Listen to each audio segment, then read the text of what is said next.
तर राज्यभरामध्ये मुसळधार पावसानं हजेरी लावली आहे। त्यामुळे धरण क्षेत्रातील पाणी साठ्यामध्ये वाढ झाली आहे। जळगाव जिल्ह्यातील यावल तालुक्यातील शेळगाव बॅरेज प्रकल्पाचे सर्व 18 दरवाजे हे पूर्णपणे उघडण्यात आले आहेत। प्रकल्पामधून 60,960 क्युसेक्स पाण्याचा विसर्ग हा तापी नदी पात्रामध्ये सोडण्यात आला आहे। तर मध्य प्रदेश, विदर्भ तसंच जळगाव जिल्ह्यामध्ये सुरू असलेल्या मुसळधार पावसामुळे तापी नदीच्या पाण्याच्या पातळीमध्ये वाढ झाल्याने शेळगाव बॅरेज मध्यम प्रकल्प हा पूर्ण क्षमतेने भरल्याचं कळतंय।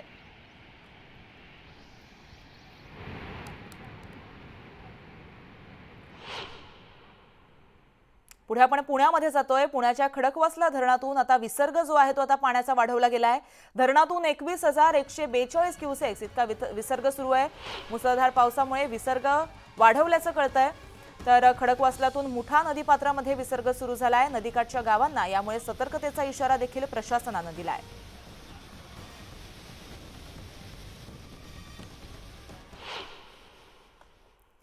यंदा मान्सून वेळेवर दाखल होऊन सुद्धा काही गावांना अद्याप टँकरने पाणी पुरवठा केला जातोय। जळगावातील 31 गावांना अजूनही 38 टँकरद्वारे पाणी पुरवठा केला जातोय। तर 40गाव तालुक्यातील 19 गावांना 27 टँकरद्वारे पाणी पुरवठा केल्याचं आता समोर आलंय। जामनेर तालुक्यामध्ये 7, भडगाव तालुक्यामध्ये 1 तर पाचोरा आणि बोदवड या दोन्ही तालुक्यांमध्ये प्रत्येकी 2 गावांना टँकरद्वारे पाणी पुरवठा सुरू झालाय।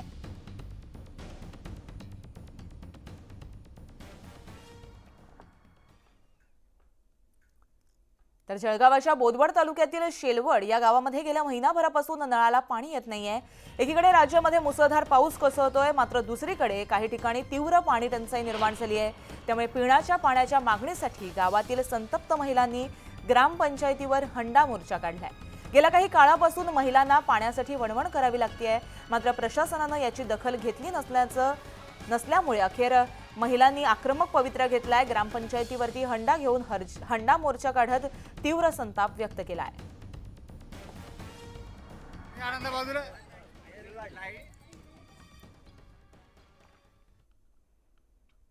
तर आता ऐन पावसाळ्यामध्ये उल्हासनगरच्या काही भागामध्ये पाणी टंचाईचा सामना रहिवाशांना करावा लागतोय। एकीकडे मुसळधार पावसामुळे धरणात समाधानकारक पाणीसाठा आहे, असं असताना केवळ प्रशासनाच्या ढिसाळ कारभारामुळे उल्हासनगरकरांना पाणी टंचाईचा सामना करावा लागल्याचं निष्पन्न झालंय। अखेर पाण्यासाठी उल्हासनगरकरांना आमरण उपोषण सुद्धा करावं लागतंय। सध्या त्यांचं आमरण उपोषण सुरू आहे, त्याची ही दृश्य आपण पाहतोय। त्यांनी जो वेळ दिलेला त्या 20 दिवसामध्ये त्यांनी आम्हाला 7 दिवस पाणी दिलंच नाही। त्याच्यानंतर आम्ही पाठपुरावा केला, पण त्याच्यानंतर आम्हाला असं कळलं की एक वेळ ते देऊ शकत नाही। त्यांना आम्ही सांगितलं की आम्ही याच्यावरती काही तोडगा करू, बैठक करू, पण बैठकीला पण ते कोण आले नाही, कोणी काय बोललं नाही। शेवटी आम्हाला त्यांना निवेदन द्यावं लागलं की आम्ही उपोषणाला बसतो म्हणून। तर राज्यातील आदिवासी पाड्यांवरील स्मशानभूमीचा प्रश्न वर्षानुवर्ष कायम असतानाच वेगवान नदी प्रवाहातून अंत्ययात्रा काढण्याची वेळ आल्याची विदारक घटना खालापूर तालुक्यामध्ये घडली आहे। या घटनेचे आता तीव्र पडसाद उमटू लागलेत। खालापूरमधील कमळ चौधरी यांचं मंगळवारी संध्याकाळी निधन झालं। या वाडीसाठी स्मशानभूमी पिरकटवाडी नदीच्या पलीकडे आहे, मात्र जोरदार पावसामुळे रात्रीपासूनच या नदीचा प्रवाह वाढला होता। त्यामुळे ग्रामस्थांसमोर अंत्यविधी कसा करणार असा प्रश्न उभा ठाकला।